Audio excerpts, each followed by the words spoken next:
Oui, Monsieur le Président, c'est vrai que la question de la chaîne d'approvisionnement alimentaire est un problème récurrent et en fait bien compliqué. Et c'est important qu'à la fois les ministres, le Conseil et le Parlement puissent avoir des initiatives pour demander à la Commission de travailler de façon un peu plus approfondie sur cette question. C'est la question du producteur au consommateur, avec tous les intermédiaires qui sont entre les deux et effectivement notamment les transformateurs. Moi, quand je vois des producteurs, ils se plaignent effectivement des prix qu'on leur offre. Quand je vois les transformateurs, ils se plaignent aussi des prix que leur impose la grande distribution. Donc là, il y a une vraie difficulté dans cette chaîne complexe. Et c'est vrai que je pense qu'il faut aller vers plus de contractualisation.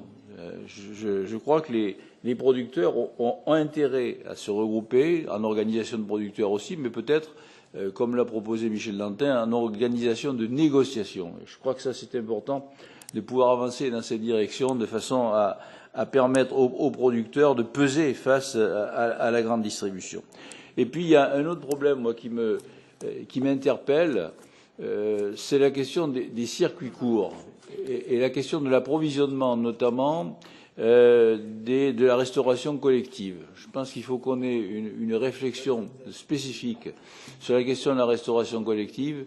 Comment on fait pour permettre effectivement aux collèges, aux lycées, aux maisons de retraite, d'avoir des circuits plus courts, effectivement, qui évitent toutes ces distances parcourues, qui évitent même toutes ces transformations et qui permettent effectivement à chacun d'y trouver son compte. Je crois que là, il y a une réflexion supplémentaire à avoir. Et puis pour terminer, je crois qu'effectivement, la question qui a été soulevée à plusieurs reprises de la stabilité des prix est une question tout à fait importante. Je crois qu'il faut continuer à travailler là-dessus. Et l'exemple que vous avez cité, Monsieur le Ministre, de la fin du roaming est une preuve que on dit souvent, lorsqu'il y a une volonté, il y a un chemin. Donc, ayons la volonté d'emprunter ce chemin qui conduira à la stabilisation des revenus des agriculteurs. Je vous remercie.